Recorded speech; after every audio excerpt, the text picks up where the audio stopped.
रजीम बिस्मिल्लाहिर्रहमानिर्रहीम बायोलॉजी जे असांजे लेक्चर्स जो सिलसिलो शुरू आहे। असां चैप्टर 4 में आहियूं, ठीकु आहे। ऐं असां उन खां हिन चैप्टर 4 में जेको असांजो टॉपिक्स आहे सेल्स एंड टिश्यूज़, त असां खोड़ सारो सेल्स ते ॻाल्हाए विया आहियूं। Right from discovery of microscope then classification its parts their functions and the definition of resolution and magnification, इहो असां बहस करे वियासीं। उन खां पोइ वरी असां सेल्स ते आयासीं, यूकैरियोटिक सेल्स या प्रोकैरियोटिक सेल्स या उन खां पोइ एनिमल एंड प्लांट सेल्स जे विच में असां डिफरेंस कयोसीं। पोइ सेल जे अंदरि साइटोप्लाज़म में right from cell membrane and cell wall असां सॼो डिस्कस कयो, उन जो स्ट्रक्चर फंक्शन, साइटोप्लाज़मिक ऑर्गेनलीज़ खे असां बहस कयोसीं ऐं न्यूक्लियस खे। ठीकु, इहे सभु शयूं त असांजूं थी वियूं। हाणे असां सेल खां वधी हींअर टिश्यूज़ ते ईंदासीं। तव्हां टिश्यूज़ में असां एनिमल जा टिश्यूज़ कंदासीं, प्लांट जा टिश्यूज़ कंदासीं, सही आहे, ऐं उनजी डेफिनेशन इहे सभु शयूं। पर जॾहिं मां हिन खे कोर्स खे ॾिठो ऐं असांजा सिलेक्टेड टॉपिक्स ॾिठा त हिकिड़ी शइ जेका असांजे कंडेंस कोर्स में ॾाढी अहम आहे ऐं हुते कैटेगोरिकली लिखियल आहे, उहा इहा आहे त तव्हां जेको आहे transport across sale membrane in ते कुझु टर्मिनोलॉजीज़ खे डिस्कस कयो। तव्हांखे यादि हूंदो मां ट्रांसपोर्ट ते खोड़ सारो ॻाल्हायो हो। हिते असां एक्टिव ट्रांसपोर्ट ते ॻाल्हायो, पैसिव ट्रांसपोर्ट ते ॻाल्हायो, डिफ्यूजन ते ॻाल्हायो, ऑस्मोसिस ते ॻाल्हायो। पर हाणे छो त हुन में हिकिड़ी शइ जे लाइ लिखियलु आहे त इन शइ खे डिफाइन कयो वञे, त मां थो चाहियां त पहिरीं असां उन्हनि खे थोरो वापसि रिकेप कयूं। मां इन्हनि टॉपिक्स खे हिकिड़ो दफ़ो वरी तव्हां सां डिस्कस कयां ऐं उन खां पोइ असां टिश्यूज़ ते अचूं। ऐं अॼोके जेको पार्ट ऑफ दिस वीडियो आहे उन में असां एनिमल टिश्यूज़ मां जी क्लासिफिकेशन ते बहस कंदासीं ऐं हिकिड़े टिश्यू खे थोरो डिटेल में ॻाल्हाईंदासीं। इहो तव्हांजे किताब जे टॉपिक्स खे ई फॉलो कंदे, सही आहे।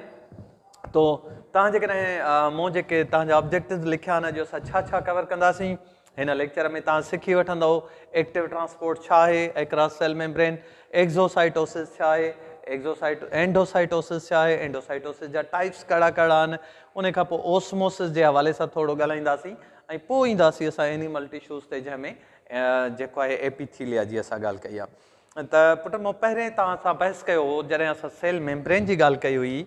मां हिकिड़े एनिमल सेल जो मॉडल थो ठाहियां, say this is animal cell, this is the nucleus, ठीकु आहे। त हीअ असांजी जिथां असां एंटर था थियूं सेल में, दिस वॉज सेल मेम्ब्रेन। त असां छा चयो हो त हीअ सेल मेम्ब्रेन जेका आहे इहा सिलेक्टिवली परमिएबल आहे, यानी सेमी परमिएबल आहे। कुझु मालिक्यूलनि खे अंदरि अचणु ॾींदी आहे, कुझु मालिक्यूलनि खे अंदरि अचणु नाहे ॾींदी। ऐं छो त पाण फास्फोलिपिड बायलेयर मेम्ब्रेन आहे, त जेके लिपिड सल्यूबल शयूं हूंदियूं आहिनि, यानी हाइड्रोफोबिक शयूं हूंदियूं आहिनि, उहे त आराम सां सेल मेम्ब्रेन मां क्रॉस कंदियूं आहिनि। पर जेके वरी हाइड्रोफिलिक आहिनि, यानी वाटर सल्यूबल आहिनि, उन्हनि खे ज़रा हितां ट्रांसपोर्ट करण में ॾुखियाई थींदी आहे। त हिकिड़ी त ट्रांसपोर्ट एक्रॉस सेल मेम्ब्रेन थींदी आहे passive transport. In passive transport में असांजो जेको आहे डिफ्यूजन ऐं ओस्मोसिस अची पिया वञनि, ठीकु आहे। डिफ्यूजन जो वरी असां टाइप्स कया हुआ, त हिकिड़ो त डिफ्यूजन प्लेन डिफ्यूजन हो, जंहिंखे असां पिया चऊं एक्रॉस कॉन्संट्रेशन ग्रेडियंट, त शयुनि जी जिथे घणी घाटाई हूंदी, मालिक्यूलर डेंसिटी हूंदी, उतां खां घटि घाटाई वारे पासे जेको आहे मालिक्यूल हलिया वेंदा। जीअं असां केमिस्ट्रीअ जे लेक्चरनि में बि इहा ॻाल्हि डिस्कस कई आहे त हायर ग्रेडियंट यानी हायर कॉन्संट्रेशन खां मालिक्यूल ट्रेवल कंदा वेंदा आहिनि लोअर कॉन्संट्रेशन वारे पासे। त हिन में बि ईअं थींदो त जिन शयुनि जी जीव घड़े खां ॿाहिरि कॉन्संट्रेशन घणी हूंदी, उहे वरी मेम्ब्रेन खे क्रॉस करे ऐं जंहिं पासे घटि कॉन्संट्रेशन हूंदी उन पासे हलिया वेंदा। तव्हां यादि कयो असां जॾहिं सेल्युलर रेस्पिरेशन जी ॻाल्हि कई हुई, त सेल खां ॿाहिरि जेको आहे आर्टरी जेको रतु खणी पई अचे, यानी तव्हांजी आर्टीरियोल या कैपिलरी, त उन में ऑक्सीजन जी कॉन्संट्रेशन घणी हुई, त उहा जीव घड़े में अंदरि हली पई अचे। ऐं जीव घड़े में वरी जॾहिं खाधो सॼो टुटी वियो हो, कार्बन डाइऑक्साइड ठही वई हुई, त उहा वरी ॿाहिरि तव्हांजे हिन में कैपिलरीअ में अगेंस्ट कॉन्संट्रेशन ॿाहिरि निकिरी पई अचे। छो त आर्टीरियोल में या कैपिलरीअ में कार्बन डाइऑक्साइड जी ॿाहिरि कॉन्संट्रेशन घटि हुई ऐं अंदरि सेल में घणी हुई, त घणी कॉन्संट्रेशन खां घटि कॉन्संट्रेशन ॾे जेको आहे कार्बन डाइऑक्साइड ट्रेवल पई करे, ऐं ईअं ई ऑक्सीजन पंहिंजी घणी जेको आहे कॉन्संट्रेशन खां घटि कॉन्संट्रेशन ॾे जेको आहे ट्रेवल पई करे। त इहो जेको प्रोसेस हो असांजो डिफ्यूजन हो। हिकिड़ो डिफ्यून असांजो फैसिलिटेटेड डिफ्यून हो जंहिंमें कान का प्रोटीन चैनल हो उहा बाइंड पई करे शइ खे ऐं अंदरि सेल में खणी पई वञे या सेल खां ॿाहिरि कढी पई अचे इते असांजी एनर्जी इस्तेमालु न पई थिए ठीकु आहे ॿी शइ ओस्मोसिस हुई ओस्मोसिस जे हवाले सां बि असां कुझु डिस्कस कयो हो पर अॼु मां तव्हांखे तस्वीर जे ज़रिए बि हिन शइ खे हिकिड़ो दफ़ो वरी डिस्कस कंदुसि हीअ त हुई पैसिव ट्रांसपोर्ट जंहिंमें असांखे एनर्जीअ जी ज़रूरत न आहे पवंदी पुट हिकिड़ी ट्रांसपोर्ट वरी अहिड़ी हूंदी आहे जंहिंखे असां चवंदा आहियूं एक्टिव ट्रांसपोर्ट एक्टिव ट्रांसपोर्ट में असांखे अगेंस्ट कॉन्संट्रेशन ग्रेडियंट शयुनि खे मूव कराइणो हूंदो आहे माना ऑलरेडी हिते घणी पई आहे शइ पर असांखे अञा वधीक अंदरि खणी वञणी आहे ज़रूरत आहे हाणे त डिफ्यून में त ईअं थींदो आहे त घणीअ खां ॿाहिरि निकिरी वञे पर हाणे असांखे हिन थोरीअ खां बि घणीअ ॾे ट्रेवल कराइणो आहे मालिक्यूलनि खे अगेंस्ट कॉन्संट्रेशन ग्रेडियंट त माना हेॾे कॉन्संट्रेशन थोरी आहे हेॾे घणी आहे पर पोइ बि थोरीअ खां घणीअ ॾे असांखे मालिक्यूल टपाइणा आहिनि इन में असांखे एनर्जी खपंदी आहे ऐं एनर्जी जेको आहे जंहिं मालिक्यूल जी शिकिल में असां इस्तेमालु कंदा आहियूं उनखे असां चवंदा आहियूं ATP एडिनोसिन ट्राइफॉस्फेट हाणे हिन एक्टिव ट्रांसपोर्ट में ॿियूं त जेके चैनल प्रोटीन्स आहिनि मालिक्यूलनि खे अंदरि खणी थियूं वञनि अंदरां ॿाहिरि थियूं कढनि को ट्रांसपोर्टेशन थियूं कनि त माना हिकिड़ी शइ अंदरि थी वञे हिकिड़ी ॿाहिरि थी अचे या ॿ शयूं अंदरि थियूं अचनि ॿ ॿाहिरि थियूं वञनि पर जेको हिन में मशहूरु ॻाल्हि आहे जेका शइ असां हिते बहस कंदासीं असांजो टॉपिक आहे उहा आहे हिकिड़ी एक्ज़ोसाइटोसिस ॿी एंडोसाइटोसिस एक्ज़ोसाइटोसिस जीअं नाले मां ख़बर थी पवे एक्ज़ो माना ॿाहिरि आउट साइटोसेल ठीकु आहे जीव घड़े मां ॿाहिरि कढण वारो अमल एंडोसाइटोसिस एंडो अंदरि cytosis cell a process through which things are brought inside the cell शयुनि खे जीव घड़े में अंदरि आंदो वञे त एंडोसाइटोसिस जीव घड़े खां ॿाहिरि कढियो वञे त एक्ज़ोसाइटोसिस हाणे एंडोसाइटोसिस ऐं एक्ज़ोसाइटोसिस में मां हिकिड़ी तव्हांखे तस्वीर थो ॾेखारियां मूं वटां हिन तस्वीर खे गौर सां ॾिसो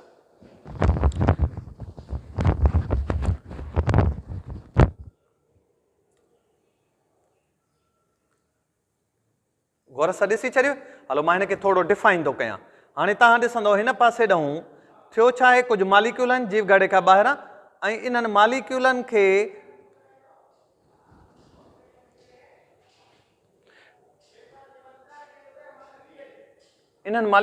जॾहिं जीव घड़े में अंदरि आणण जी कोशिशि कई थी वञे त सेल मेम्ब्रेन में हिकिड़ी पिट डेवलप थी आहे खॾ डेवलप थी आहे ऐं मालिक्यूल इन खॾ में जॾहिं आयो आहे त इहा मेम्ब्रेन जेको आहे इन जे चौधारी वेढ़िजी वई आहे ऐं वेढ़िजी अंदरि जेॾी महिल आई आहे त इहा वेज़िकल थी वई आहे वेज़िकल सां वरी ॿियूं शयूं अचे गॾियूं आहिनि इनखे हज़म करे छॾियो अथनि जॾहिं इन जो मक़सदु पूरो थी वियो आहे त हाणे इनखे वठी साइटोप्लाज़म जे मेम्ब्रेन सां गॾायो वियो आहे ॿाहिरां मेम्ब्रेन खुली वई आहे ऐं हीअ शयुनि खे ॿाहिरि कढियो वियो आहे त हाणे जीव घड़े में अंदरि आणण वारे प्रोसेस खे था असां चऊं एंडोसाइटोसिस ऐं अंदरि जॾहिं मक़सदु पूरो थी थो वञे ऐं इनखे ॿाहिरि था कढूं त पोइ वरी इन ॿाहिरि कढण वारे प्रोसेस खे था चऊं असां एक्ज़ोसाइटोसिस ठीकु आहे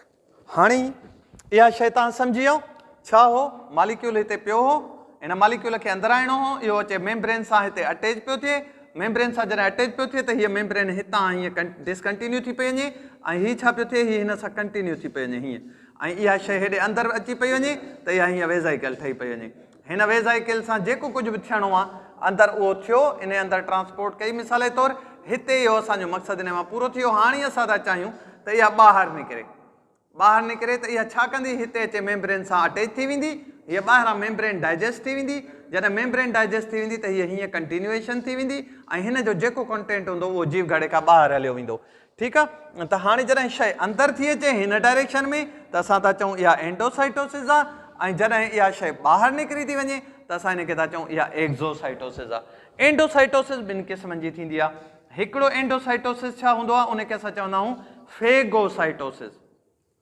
फेगोसाइटोसिस फेजी माना खाइण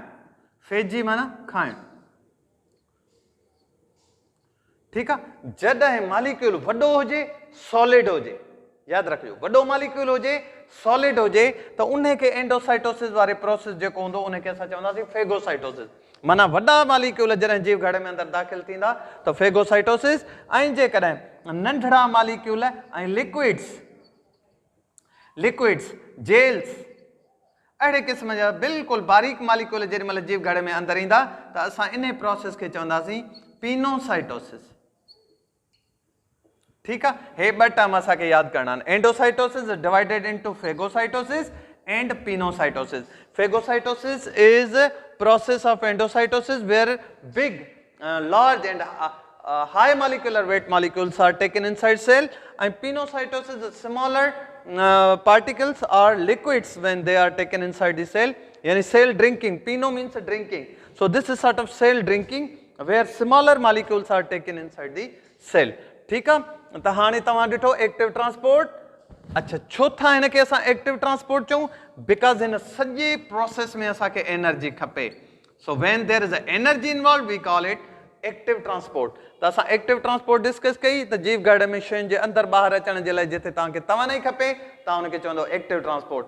एक्टिव ट्रांसपोर्ट जा ॿिया बि मोड आहिनि पर ॿ मोड अहम आहिनि।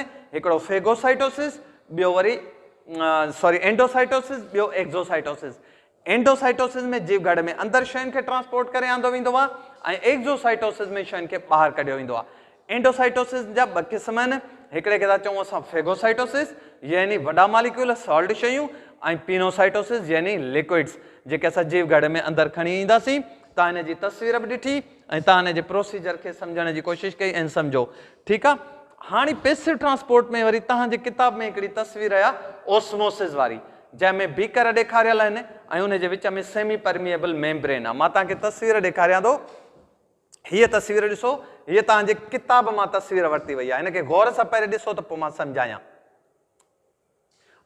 ठीकु आहे, हाणे हिन बीकर खे तव्हां जेकॾहिं ॾिसंदव त हिन में हिकिड़ो ॻार पियल आहे ऐं ॻार जी जेको आहे हिन पासे ॾिसो त सॉल्यूट घाटो आहे, माना सॉल्वेंट, हीअ सोल्यूशन घाटो आहे, माना सॉल्वेंट ऐं सोल्यूट जी कॉन्संट्रेशन घणी आहे, may be it is a very saturated solution. ऐं हिन लाइन खां हिन पासे जेको आहे इहो डाइल्यूटेड सोल्यूशन आहे जंहिंमें ॻरंदड़ शइ जो मिक़दार घटि आहे। पर हाणे तव्हां ॾिसंदव त हिन में हीअ जेका विची ॻाढ़ी लाइन आहे इहा आहे सेमी परमिएबल मेम्ब्रेन, माना हिकिड़ो अहिड़ी झली आहे जेका कुझु मालिक्यूलनि खे गुज़रण ॾिए थी, कुझु खे गुज़रण नथी ॾिए। हिकिड़े क़िस्म जी छाणी आहे जंहिं मां वॾा मालिक्यूल टपी नथा सघनि पर नंढा मालिक्यूल टपी था वञनि। हिन मीडियम में छा थो थिए, तव्हां ॾिसो जेका छिटी साइड आहे ओॾां लिक्विड ट्रेवल थो करे ऐं जेका घाटी साइड आहे उन खे छिटे करण जी कोशिशि थो करे। हाणे हिते ॾिसो छा थियो आहे, हितां पाणी घटिजी वियो आहे ऐं हिन पासे टपी आयो आहे झलीअ में, हिन जी लेवल ॾिसो किथे वञी पहुती आहे। माना छा थियो आहे त हिन वारो पाणी हिन खे छिटे करण जे लाइ हिन पासे टपी आयो आहे। त जॾहिं सॉल्वेंट जी मूवमेंट थिए सेमी परमिएबल मेम्ब्रेन मां कहिड़े पासे घाटे ॻार वारे पासे, त इन प्रोसेस खे असां चवंदा आहियूं ओस्मोसिस जो प्रोसेस। इहो पुट ॿूटनि जे जीव घड़नि में थींदो आहे पहाड़ में, त पहाड़ जे जीव घड़ में कॉन्संट्रेशन घणी हूंदी आहे। ठीकु आहे, पहाड़ में कॉन्संट्रेशन घणी हूंदी आहे त उहो छा कंदो आहे, ॿाहिरां पाणी जेको आहे जीव घड़ में अंदरि जज़ब कंदो आहे। हिते मां थो चाहियां त तव्हां इन तस्वीर खे हिन खे ॾिसो। ठीकु आहे, हाणे हिते छा थियो आहे, हिन में असां ॿाहिरि असांजो जेको आहे ॻार उहो घाटो आहे, लूण वारो पाणी आहे या काड़ी, त जीव घड़े मां ॿाहिरि पाणी निकिरी वियो आहे ऐं ॿूटे जो जीव घड़ो सफ़ा सुकी वियो आहे। ठीकु आहे, ऐं इन इहो हाइपरटोनिक सोल्यूशन हो जंहिंजे करे इहो सुकी वियो आहे। सही आहे,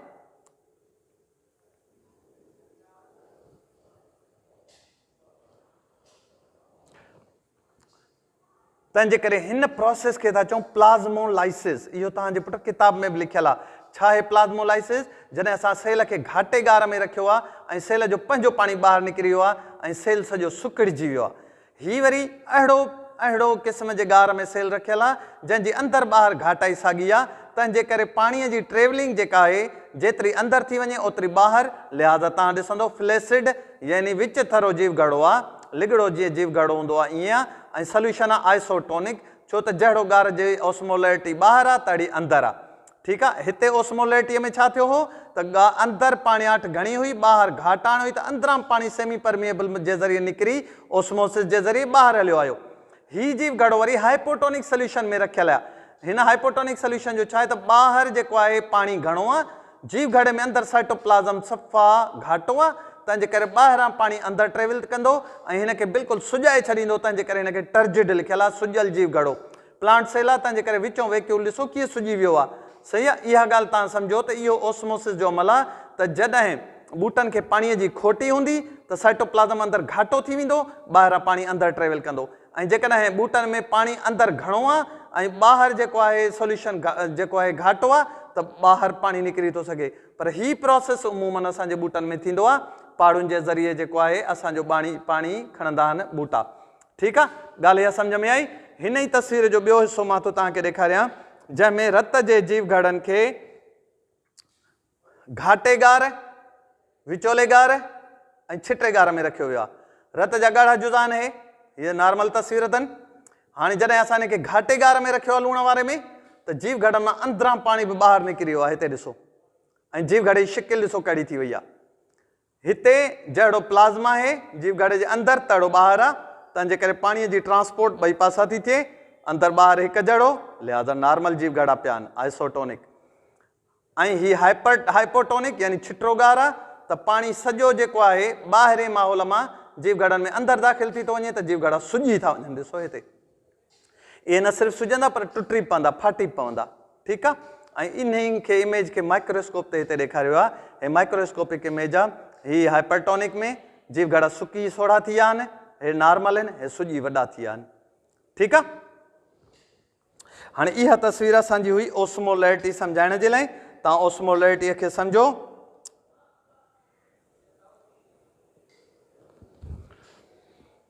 ठीकु आहे, ओस्मोसिस वेयर।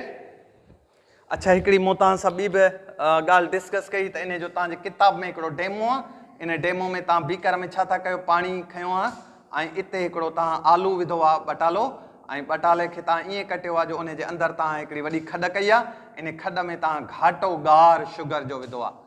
ठीकु आहे, शुगर जो घाटो गार विधो आहे, ऐं जेसीं ताईं तव्हां गार विधो आहे त उते तव्हां निशानी करे छॾी आहे, पिन हणी हिते निशानी कई आहे त हिते हेतिरो असां गार रखियो आहे। थोरी घड़ीअ खां पोइ तव्हां ॾिसो था, इनखे जॾहिं 15-20 मिंट छॾियो था त हीउ पाणी बटाले मां थींदो ओस्मोसिस जे अमल जे करे पंहिंजी छिटाईअ खां हिन घाटे गार में दाख़िल थी वेंदो ऐं इन जी लेवल खे हेॾे वधाईंदो वेंदो, हिते अचे पुॼाईंदुसि। छो त असां चयो त ओस्मोसिस छा आहे, माना डाइल्यूएंट ॻारींदड़ जो जेको पाणी आहे इहो सेमी परमिएबल मेम्ब्रेन खे क्रॉस करे ऐं घाटे गार खे पाण जहिड़ो छिटरो करण जी कोशिशि थो करे। त इहा जेका ट्रांसपोर्ट आहे इहा पैसिव ट्रांसपोर्ट आहे, जंहिंमें पाणीअ जा मालिक्यूल सेमी परमिएबल मेम्ब्रेन मां छिटे गार खां घाटे गार ॾे ट्रेवल था कनि, जंहिंसां असांजो ॿूटनि जो बि सॼो सिलसिलो पाणीअ चुहण जो हले थो। ठीकु आहे, उमेद आहे तव्हांखे ॻाल्हि सम्झ में अची वई हूंदी। एक्ज़ोसाइटोसिस छा हो, जीव घड़े खां ॿाहिरि निकिरण वारो अमल। एंडोसाइटोसिस छा हो, जीव घड़े में अंदरि दाख़िल थियण वारो अमल। एंडोसाइटोसिस में फेगोसाइटोसिस वॾा मालिक्यूल, ॻरा मालिक्यूल। पिनोसाइटोसिस नंढड़ा मालिक्यूल या लिक्विड। ऐं हीउ जेको फेगोसाइटोसिस आहे इन जो मिसाल ईअं आहे त असांजा जेके रत जा अछा जुज़ा बैक्टेरिया खे या जरासीमनि खे मारींदा आहिनि, उहे ईअं कंदा आहिनि, जरासीम जे वेझो वेंदा, उन्हनि खे पंहिंजे सरफेस सां अटैच कंदा, अंदरि ॻीही वेंदा, उन्हनि खे अंदरि ब्रेक कंदा ऐं उन्हनि खे ख़तमु करे ऐं ॿाहिरि कढी छॾींदा, उन्हनि जा उज़वा ॿाहिरि हॾा वॾा ॿाहिरि कढी छॾींदा। सो इहो असांजो 3-4 शयूं जेके असां डिस्कस कयूं। हींअर जेको असांजो टॉपिक आहे नेक्स्ट, उहो आहे असांजो टिश्यूज़। टिश्यूज़ एनिमल्स जा बि ऐं प्लांट्स जा बि असां बहस कंदासीं। पहिरें तव्हां टिश्यूअ जी डेफिनेशन ते गौर कयो। टिश्यू छा आहे पुट, हिकु जहिड़नि जीव घड़नि जो गॾिजी एज़ अ यूनिट कमु करण खे असां चवंदा आहियूं त इहो आहे टिश्यू। ठीकु आहे, हिकु जहिड़ा जीव घड़ा गॾिजी ऐं एज़ अ यूनिट कमु कनि त इहो आहे टिश्यू। ऐं मुख़्तलिफ़ टिश्यूज़ गॾिजी कमु कनि त उहो हूंदो आहे आर्गन। ठीकु आहे, हाणे टिश्यूज़ जेके आहिनि माना इहा कलेक्शन आहे छाजी, सेल जी, कलेक्शन ऑफ सिमिलर सेल्स। ठीकु आहे, परफॉर्मिंग एज अ यूनिट, एके वांगुरु थी कमु कनि पाण में। ठीकु आहे, ऐं मुख़्तलिफ़ टिश्यूज़ गॾिबा त वरी तव्हांजो ठही पवंदो उज़वो। अच्छा, हाणे टिश्यूज़ तव्हांजा एनिमल्स जा बि आहिनि ऐं टिश्यूज़ तव्हांजा प्लांट्स जा बि आहिनि, ॿई पढ़ंदासीं असां। पर हाणे असां हींअर सिर्फ़ु एनिमल टिश्यूज़ ते ॻाल्हि कंदासीं। पुट एनिमल टिश्यूज़ खे आसानीअ जे लाइ 4 हिस्सनि में विरायो वियो आहे। हिकिड़ो क़िस्म आहे एपिथेलियल टिश्यू,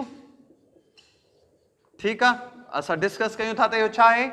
ॿियो आहे मस्क्यूलर टिश्यू, ठीकु आहे।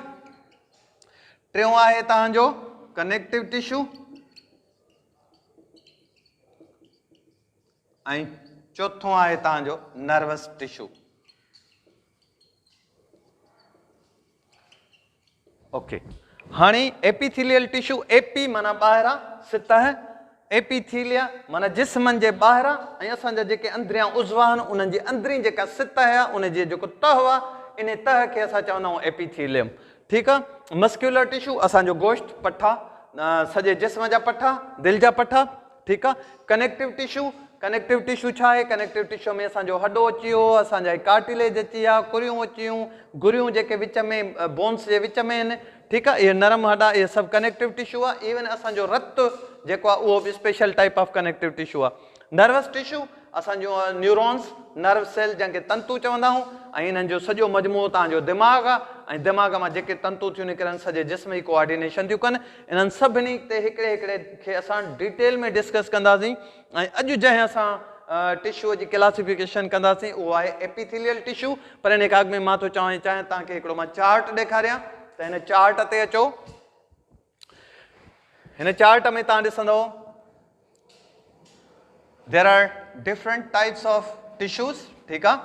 ऐं हिते ही टॉपिक आहे असांजो एनिमल टिश्यूज़ जो आहे, हेठि प्लांट टिश्यू आहे, असां प्लांट टिश्यू खे पोइ डिस्कस कंदासीं, पर असां एनिमल टिश्यू जी डिस्कस था कयूं।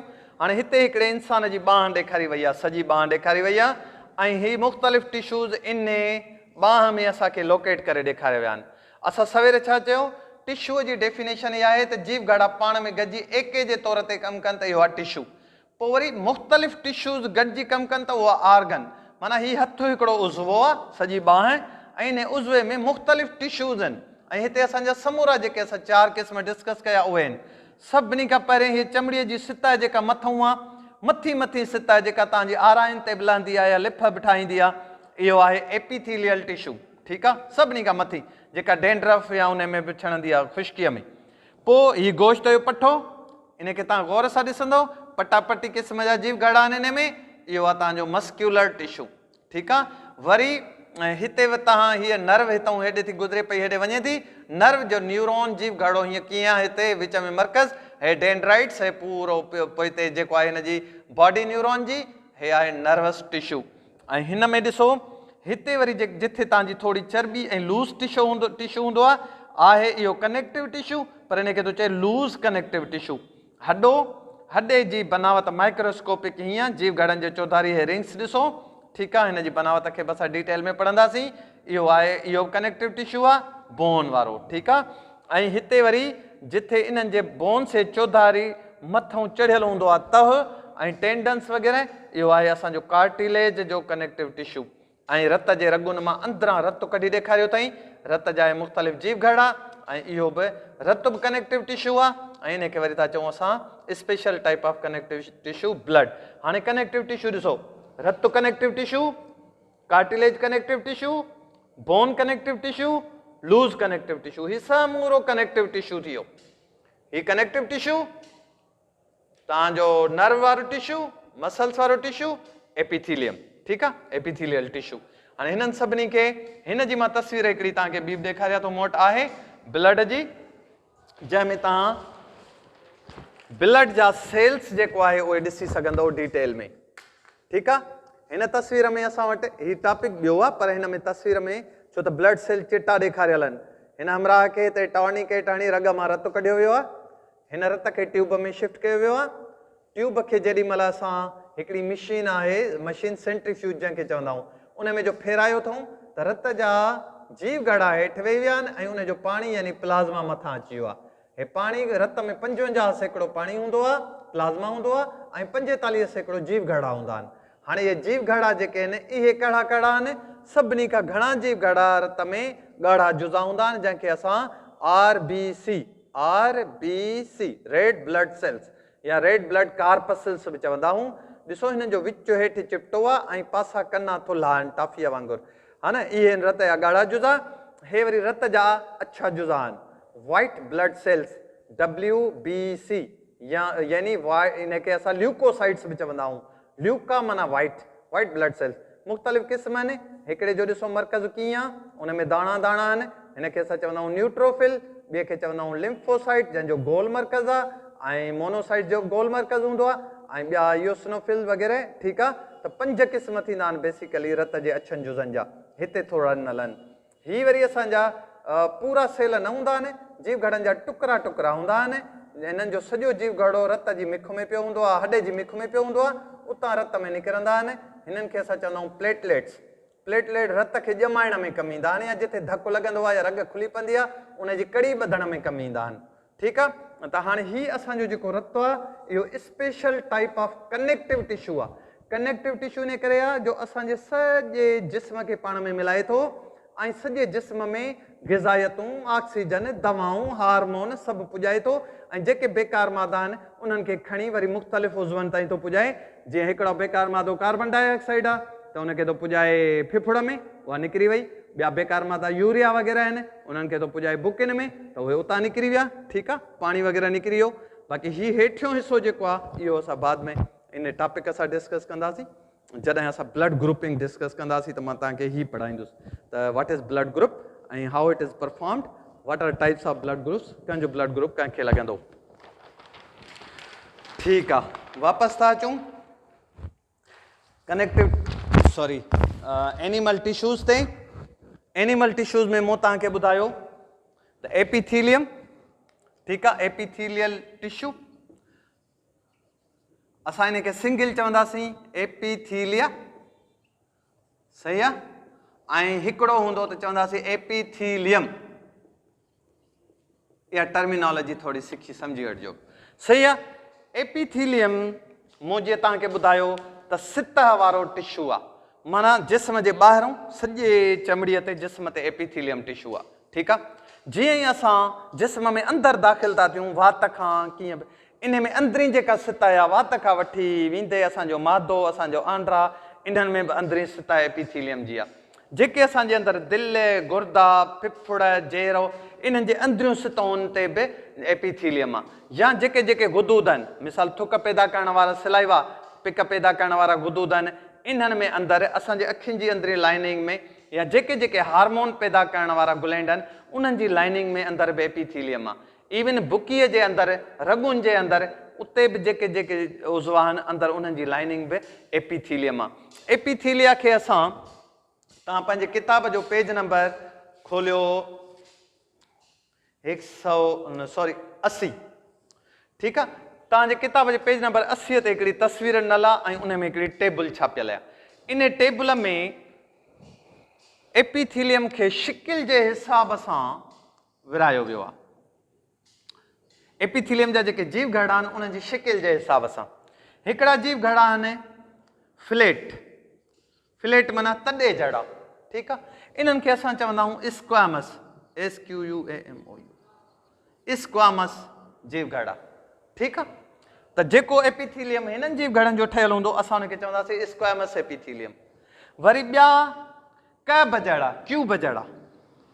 क्यूब जड़ा, तंहिंजे करे इन्हनि खे असां वरी चवंदासीं क्यूबॉइडल एपिथीलियम। क्यूब जहिड़ी तस्वीर हूंदी हिननि जी। ऐं टियां जेके जीव घड़ा आहिनि उहे वरी ड्रिघा कालम जहिड़ा, कालम टावर, ठीकु आहे, तंहिंजे करे अहिड़े एपिथीलियम खे असां चवंदासीं कॉलमनर एपिथीलियम। इहा ॻाल्हि सम्झ में अची वई। मुख़्तलिफ़ जायुनि ते मुख़्तलिफ़ शिकिल वारा जीव कनेक्टिव टिश्यू ने, एपिथीलियल टिश्यू ने। हाणे मिसाल तौर जीअं स्क्वामस एपिथीलियम आहे त जेके जेके लाइनुनि तां जज़ब थींदो आहे या हिफ़ाज़त थींदी आहे उन्हनि लाइनुनि ते स्क्वामस एपिथीलियम हूंदो आहे। जिथे जिथे वरी असांखे शयूं मिसाल तौर सीक्रेट करणियूं हूंदियूं आहिनि या हार्मोन सीक्रेट करणा हूंदा आहिनि त असांजो क्यूबाइडल एपिथीलियम हूंदो आहे। वरी जिथे जिथे जीअं आंड्रो आहे, जिथां जज़ब घणो थियणो हूंदो आहे त उते वरी कालमनर एपिथीलियम हूंदो आहे। या असांजे साह जे नालियुनि में जिथे बलगम खे ॿाहिरि कढणो हूंदो आहे, या औरतुनि जा फेलोपियन ट्यूब जिथे अंडे खे अॻिते धिकणो हूंदो आहे, उते बि असांजो हिकिड़ो ख़ासि क़िस्म जो एपिथीलियम हूंदो आहे जंहिंखे असां कालमनर एपिथीलियम चवंदा आहियूं। छो त इन जे मथां वार हूंदा आहिनि ऐं उहे वार सीलिया जेके आहिनि उहे हर अॻिते पिया धिकींदा आहिनि, बलगम खे ॿाहिरि पिया कढण जी कोशिशि कंदा आहिनि ऐं अंडे खे हेठि पिया धिकण जी कोशिशि कंदा आहिनि अॻिते फेलोपियन ट्यूब में, त इन्हनि जे मथां वरी उहे सीलिया लॻल हूंदा आहिनि। ठीकु आहे, त हर जाइ ते जेको जीव घड़नि जो कमु अलॻि अलॻि हूंदो आहे। ॿी जेका हिन जी क्लासिफिकेशन आहे उहा हिन जे लेयर्स जे हिसाब सां आहे। हाणे जेकॾहिं हिकिड़े ई जीव घड़े जो तहु हूंदो, सिंगल सेल लेयर हूंदो, त असां उनखे चवंदासीं simple squamous, simple cuboidal, simple columnar. ठीकु आहे, ऐं जेकॾहिं ॿ या ॿिनि खां वधीक लेयर्स हूंदा त असां उनखे चवंदासीं स्ट्रेटिफाइड। स्ट्रेटम माना तह जे मथां तह, स्ट्रेटिफाइड। त हाणे स्ट्रेटिफाइड तहनि वारो स्क्वामस, तहनि वारो स्ट्रेटिफाइड कोबाइडल, तहनि वारो स्ट्रेटिफाइड कॉलमनर। ठीकु आहे, इहा ॻाल्हि सम्झ में आई। असल क्लासिफिकेशन जो कॉन्सेप्ट इन जे सम्झण जो आहे। कहिड़ी कहिड़ी जाइ ते लिखिया पिया आहिनि इहो त तव्हांजे किताब में ॾाढियूं वाज़े चिटियूं शयूं लिखियूं पियूं आहिनि। मां थो चाहियां हिकिड़ो दफ़ो इहा तस्वीर तव्हां किताब तां ॾिसो पंहिंजे तां। ॾिसो हाणे हीअ असांजा आहिनि स्क्वामस सेल्स। ठीकु आहे, जंहिंखे खोपे वारा सेल्स थो चए। सिंगल लाइन आहे त सादो सिंपल स्क्वामस एपिथीलियम। वरी तहनि वारो आहे त हीअ थियो स्ट्रेटिफाइड स्क्वामस एपिथीलियम। हाणे हीअ वरी क्यूबाइडल आहिनि। सिंगल क्यूबाइडल आहे त सिंपल क्यूबाइडल एपिथीलियम, मुकाब यानी काबे जड़ो।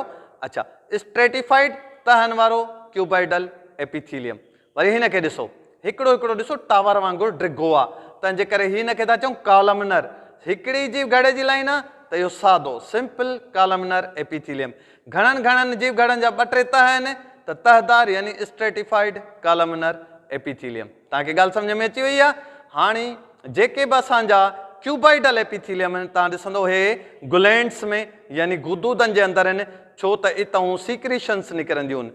हीअ जीअं मूं तव्हांखे चयो आंड्रनि जे अंदरि सितहुनि ते हिन जे मथां बुरुश लॻो पियो हूंदो आहे त जीअं घणे खां घणियूं शयुनि खे जज़ब करे सघनि, त इन्हनि खे असां चवंदा आहियूं इहे असांजे आंड्रनि जे सितहुनि ते हूंदा आहिनि ऐं इहे आहिनि असांजा कॉलमनर एपिथीलियम। हिन कॉलमनर एपिथीलियम में हिकिड़ी शइ नोट करण जी आहे त हीअ पोलर सेल हूंदो आहे, माना हिन में मर्कज़ हिकिड़े पासे पियो हूंदो आहे। जंहिं पासे जीव घड़नि जो हेठि बेस आहे इन खे चइबो आहे बेज़ल मेम्ब्रेन।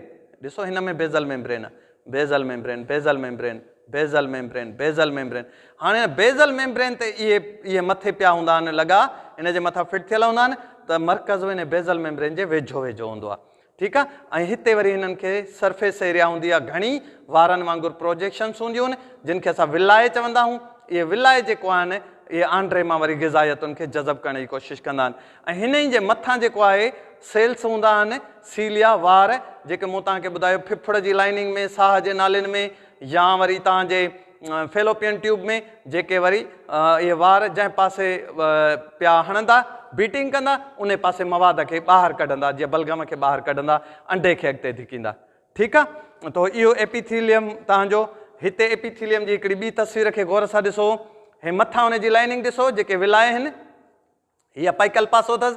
हेठां वरी ॾिसो हिन जा बेज़ल साइड ते न्यूक्लियस आहिनि, तंहिंजे करे असां हिनखे पोलर सेल चवंदा आहियूं। ठीकु आहे, ॻाल्हि सम्झ में अची वई। हिते तव्हां मुख़्तलिफ़ जेके टॉपिक्स में इन्हनि जूं जॻहूं ॾिसंदव त कहिड़ी शइ किथे पई आहे। सही आहे, पैदाइशी में जीअं मूं तव्हांखे ॿुधायो, हाज़मे वारी नालीअ में मूं तव्हांखे ॿुधायो। ठीकु आहे, सो इहा डिस्कशन असांजी एपिथीलियम जी हिते पूरी थी। हाणे असां छा collection of similar cells performing as a unit. ठीकु आहे, animal cell, animal tissues, plant tissues.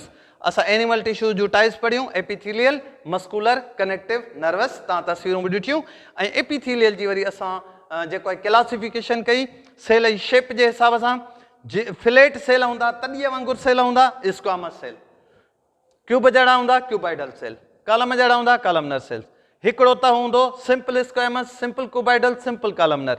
ॿ टे त हूंदा stratified squamous, stratified cuboidal, stratified columnar. हीउ जेको स्क्वामस सेल आहे इहो असांजी चमड़ीअ ते स्ट्रेटिफाइड हूंदो आहे।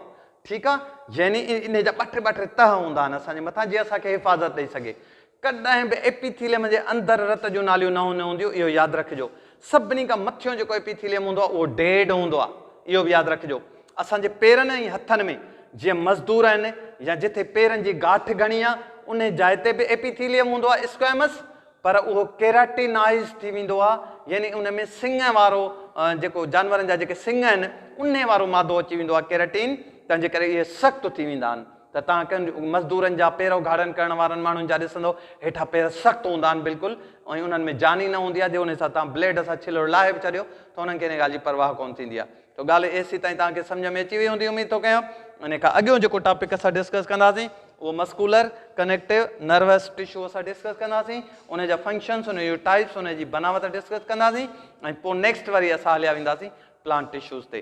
को सुवाल हुजे त ज़रूरु पुछिजो। महिरबानी।